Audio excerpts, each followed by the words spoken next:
John एक average young adult जिसे video games खेलना बहुत पसंद था, जो एक शौक के रूप में शुरू हुआ था, वो अब धीरे धीरे एक ऑब्सेशन बन चुका था। घंटों तक बस गेम खेलना, खाना पीना तक छोड़ देना और यहाँ तक कि नींद भी नहीं लेना, ये सब अब उसके लिए नॉर्मल होता जा रहा था। कुछ टाइम बाद जॉन ये नोटिस करता है कि उसकी लाइफ के दूसरे एस्पेक्ट पे इसका बुरा असर पड़ रहा है। कॉलेज में उसके ग्रेड्स गिरने लगे क्योंकि वो पढ़ाई से ज़्यादा गेमिंग पे टाइम स्पेंड करता था। वो दोस्तों और फैमिली से दूरी बनाना शुरू कर देता है, रियल लाइफ इंटरेक्शंस के बजाय वर्चुअल वर्ल्ड को प्रेफर करने लगता है। अब उसकी हेल्थ भी बिगड़ने लगती है क्योंकि वो अब बाहर कम जाता था और फिजिकल एक्टिविटी में कम इंटरेस्ट लेता था। जब वो गेमिंग नहीं कर रहा होता तो रेस्टलेस और इरिटेटेड फील करता था, हमेशा अगले गेमिंग सेशन के बारे में सोचता रहता था।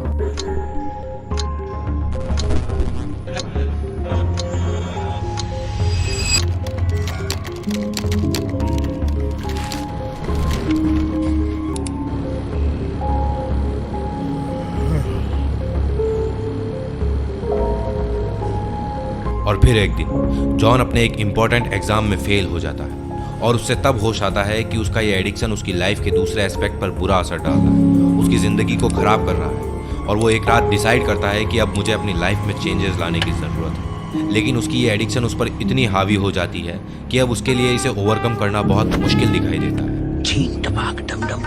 इंसान अपने बीते हुए कल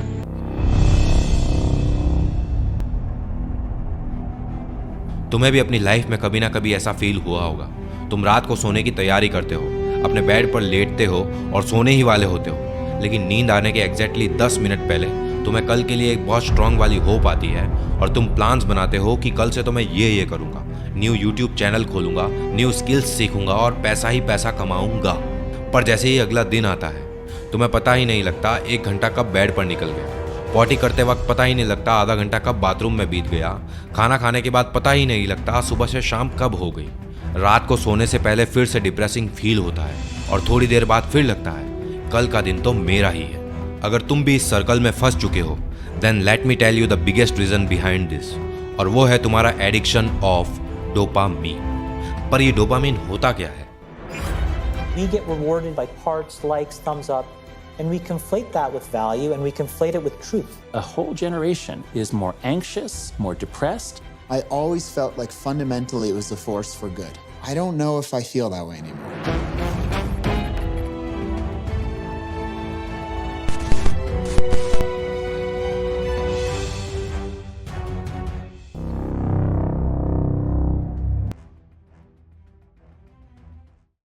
हमें हर रोज वीडियो गेम्स खेलने और सोशल मीडिया यूज करने में कोई प्रॉब्लम नहीं होती। पूरा दिन स्क्रीन के सामने बैठे रहना और उसमें कंसंट्रेट करना भी कोई मुश्किल बात नहीं लगती। लेकिन अगर तुम्हें पढ़ाई करने या फिर अपने साइड बिजनेस के बारे में सोचने को कहा जाए तो क्या लगता है आपको?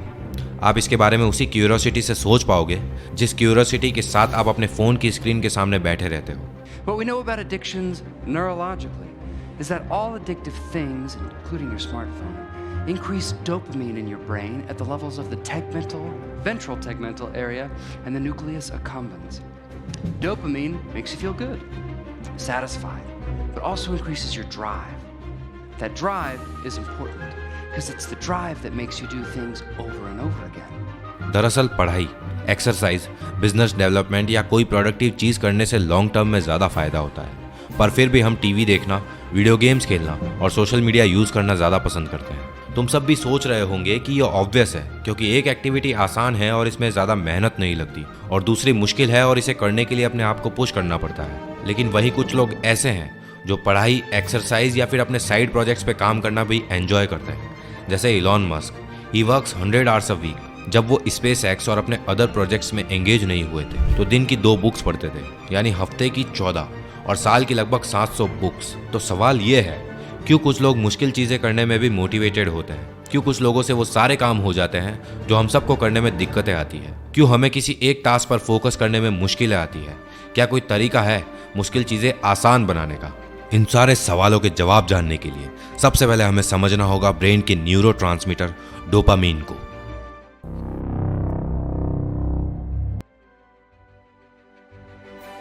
डोपामीन एक केमिकल जो हमारे ब्रेन में प्रोड्यूस होता है। इसको एक फील गुड न्यूरोट्रांसमीटर भी कहा जाता है क्योंकि हमारे मूड, मोटिवेशन और प्लेजर को कंट्रोल करता है। जब हम कोई ऐसी एक्टिविटी करते हैं जो हमें पसंद है, जैसे चॉकलेट खाना, म्यूजिक सुनना या एक्सरसाइज करना, तब डोपामिन रिलीज होता है और हमें अच्छा फील होता है। आओ इस बात को थोड़ा और एक्सप्लोर करते हैं। सबसे पहले ये समझते हैं कि आसान और मुश्किल चीज़ें करने में हमारा दिमाग काम कैसे करता है। हमारा ब्रेन एक कॉम्प्लेक्स स्ट्रक्चर है, लेकिन ये बेसिक लेवल पे एक सिंपल प्रिंसिपल पे काम करता है, पेन और प्लेजर का प्रिंसिपल। जब हम वीडियो गेम्स खेलते हैं, सोशल मीडिया यूज़ करते हैं या टीवी देखते हैं, तो हमारा ब्रेन डोपामिन रिलीज करता है। डोपामिन को रिवॉर्ड केमिकल भी कहते हैं, क्योंकि ये हमें प्लेजर और सेटिस्फैक्शन फील करवाता है। ये एक्टिविटीज़ हमें इंस्टेंट ग्रेटिफिकेशन देती है, इसीलिए हम इन्हें बार बार करना चाहते हैं। दूसरी तरफ पढ़ाई, एक्सरसाइज या साइड प्रोजेक्ट्स पे काम करना डिलेड ग्रेटिफिकेशन देते हैं। मतलब इन एक्टिविटीज़ का रिवॉर्ड इंस्टेंटली नहीं मिलता, लेकिन लॉन्ग टर्म बेनिफिट्स बहुत ज़्यादा होते हैं। और इन डिलेड ग्रेटिफिकेशन की वजह से ही हम डिमोटिवेट होते हैं, क्योंकि हम नेचुरली इंस्टेंट रिवॉर्ड को प्रेफर करते हैं। It's really a very serious issue.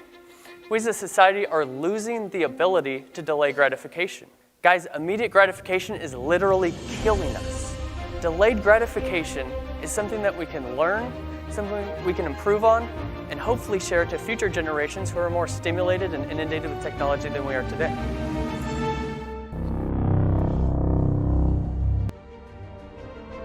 बात सिर्फ इंसानों की नहीं है, यहाँ तक कि जानवर भी इंस्टेंट रिवॉर्ड के लिए बहुत कुछ कर सकते हैं। 1950s में साइंटिस्ट ने एक लीवर और कुछ चूहों से ब्रेन के प्लेजर सिस्टम का चौंकाने वाला राज ढूंढा। जेम्स ऑट्स एंड पीटर मिलनर ने कुछ एक्सपेरिमेंट्स कंडक्ट किए, जिसमें उन्होंने चूहों के ब्रेन्स को स्टिमुलेट किया। इन दोनों ने चूहों के दिमाग में इलेक्ट्रोड्स लगाए और उनके सामने एक लीवर रखा। जब भी चूहा लीवर खींचता, ये चूहों के रिवॉर्ड सिस्टम को स्टिमुलेट करते और चूहों में इतनी स्ट्रॉन्ग क्रेविंग डेवलप होती कि वो लीवर को बार बार खींचते रहते थे। चूहों ने खाना पीना तक छोड़ दिया और लीवर खींचते रहते जब तक कि वो थक कर गिर न गए। पर फिर उन्होंने इस प्रोसेस को रिवर्स किया। रिसर्चर्स ने चूहों के रिवॉर्ड सिस्टम में डोपामिन का रिलीज को ब्लॉक कर दिया। इसके बाद चूहे इतने लेथर्जिक हो गए कि वो पानी पीने की भी मेहनत नहीं कर रहे थे, ना खाना खाते, ना मैटिंग करते और ना कुछ क्रेव करते। जब उनके मुंह के पास खाना रखा गया तो वो खुशी खुशी खा लेते थे, लेकिन अपने आप से कुछ भी करने का मोटिवेशन उनमें नहीं था। अब तुम सोच रहे होंगे कि भूख और प्यास हमें मोटिवेट करते हैं खाने पीने के लिए, लेकिन डोपामिन यहाँ भी एक की रोल प्ले करता है। ये चूहों वाले एक्सपेरिमेंट्स एक्सट्रीम केसेस हैं, लेकिन हम ये देख सकते हैं कि डोपामिन इंसानों पर भी सेम इफेक्ट डालता है। आपको ये पता होगा कि बचपन में जब हमारी स्कूल की छुट्टी होती थी, तो उसके बाद हम घर पहुँचते ही सीधा खेलने के लिए निकल जाया करते थे। हमारे दिमाग में एक सेकंड के लिए भी ये ख्याल नहीं आता था कि पहले खाना खा लेते हैं फिर खेलने निकल जाएंगे। क्या कभी सोचा है कि ऐसा क्यों होता था, जबकि खाना खाने में तो कोई मेहनत भी नहीं लगती? असल में हमारा दिमाग प्रायोरिटीज डेवलप करता है, लार्जली इस बेसिस पर कि कहाँ से कितना डोपामिन मिलने वाला है। अगर किसी एक्टिविटी से कम डोपामिन रिलीज होता है तो उसे करने का मोटिवेशन भी कम होगा। अगर ज़्यादा डोपामिन रिलीज होता है तो हम उसे बार बार रिपीट करने के लिए मोटिवेटेड होंगे। बचपन में हमारे दिमाग में खेलने कूदने से जितना डोपामिन रिलीज होता था, उतना डोपामिन खाना खाने से नहीं मिलता था। इसीलिए हम खाना खाने से ज़्यादा खेलना प्रेफर करते थे। तो अब सवाल ये है कि कौन से बिहेवियर्स डोपामिन रिलीज करते हैं? कोई भी एक्टिविटी जिसमें हम कोई पर्टिकुलर रिवॉर्ड एंटिसिपेट करते हैं। एंटिसिपेट करना मतलब किसी चीज़ का पहले से अनुमान लगाना।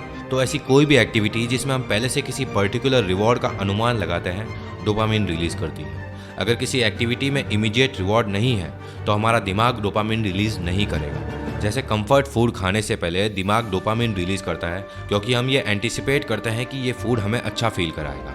हमारा दिमाग इस बात की परवाह नहीं करता कि हाई डोपामिन लेवल्स डैमेजिंग है, बस उसे ये और चाहिए। फॉर एग्जाम्पल, एक ड्रग एडिक्ट जानता है कि वो जो कर रहा है वो अच्छा नहीं है और उसके लिए ये हार्मफुल भी है, लेकिन फिर भी वो और ड्रग्स करना चाहता है। Similarly, cocaine and heroin also cause unwanted amounts of dopamine release in our brain. Simple बात यह है कि लगभग हर चीज़ डोपामिन रिलीज करती है। सबसे ज़्यादा डोपामिन तब रिलीज होता है जब हमें रैंडमली रिवॉर्ड मिलता है। आज के डिजिटल वर्ल्ड में हम अपने दिमाग को अननेसेसरी अमाउंट्स ऑफ डोपामिन से डेली फ्लड कर रहे हैं। चाहे हमें ये पता हो या ना हो, लेकिन सोशल मीडिया स्क्रॉल करना या वीडियो गेम्स खेलना, हम इन बिहेवियर से कुछ रिवॉर्ड एंटिसिपेट करते हैं। इसीलिए हम कॉन्स्टेंटली अपने फ़ोन चेक करते हैं, एक टेक्स्ट मैसेज या नोटिफिकेशन एक्सपेक्ट करते हैं और इवेंचुअली हमें वो मिल भी जाता है, क्योंकि लगभग हर कोई यही करता है।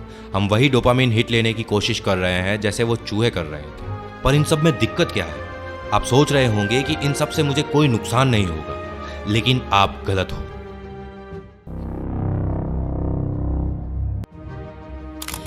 हमारी बॉडी में कई बायोलॉजिकल सिस्टम्स होते हैं, जिसमें से एक इम्पॉर्टेंट सिस्टम का नाम है होम्योस्टेसिस। होम्योस्टेसिस का मतलब है कि हमारी बॉडी अपनी इंटरनल केमिकल और फिजिकल कंडीशन को बैलेंस और स्टेबल लेवल पर रखने की कोशिश करती है, और हमारी बॉडी में जब भी किसी तरह का इम्बैलेंस होता है तो बॉडी डिफरेंट मैकेनिज्म के थ्रू अडेप्ट करती है और फिर से बैलेंस को रिस्टोर करती है। फॉर एग्जांपल, जब हमारा बॉडी टेम्परेचर बढ़ता है तो बॉडी स्वेटिंग शुरू करती है ताकि कूलिंग इफेक्ट हो और टेम्परेचर वापस नॉर्मल हो जाए। इसी तरह जब ब्लड शुगर लेवल हाई हो जाता है तो हमारी बॉडी में इंसुलिन रिलीज होता है जो शुगर को सेल्स में स्टोर कर देता है और लेवल को नॉर्मल रेंज में ले आता है। ये सब होम्योस्टेसिस के एग्जाम्पल हैं जो हमारी बॉडी को हेल्दी और फंक्शनल रखने में हेल्प करती है। होम्योस्टेसिस का दूसरा तरीका टॉलरेंस के रूप में भी मैनिफेस्ट होता है। फॉर एग्जाम्पल, जो रेयरली अल्कोहल कंज्यूम करता है वो जल्दी ड्रंक हो जाएगा, जबकि जो रेगुलरली पीता है उसे ज़्यादा पीनी पड़ती है क्योंकि उसने अल्कोहल के इफेक्ट्स के लिए टॉलरेंस लेवल डेवलप कर लिया, इसीलिए वो कम सेंसिटिव होता है। डोपामिन के साथ भी यही होता है। जब हम बहुत ज़्यादा डोपामिन रिलीज करने वाले काम करते हैं, जैसे ड्रग्स लेना या सोशल मीडिया का ज़्यादा इस्तेमाल करना, तो हमारे शरीर को उस हाई डोपामिन लेवल की आदत हो जाती है। इसका मतलब है कि हमारा दिमाग डोपामिन को कम कर देता है ताकि सब कुछ बैलेंस रहे, यानी कि अब हमारे लिए हाई डोपामिन लेवल नॉर्मल हो जाता है और हमें पहले से ज़्यादा डोपामिन चाहिए होता है वही मज़ा और एक्साइटमेंट महसूस करने के लिए। इसी वजह से हम डोपामिन टॉलरेंस लेवल को डेवलप कर लेते हैं।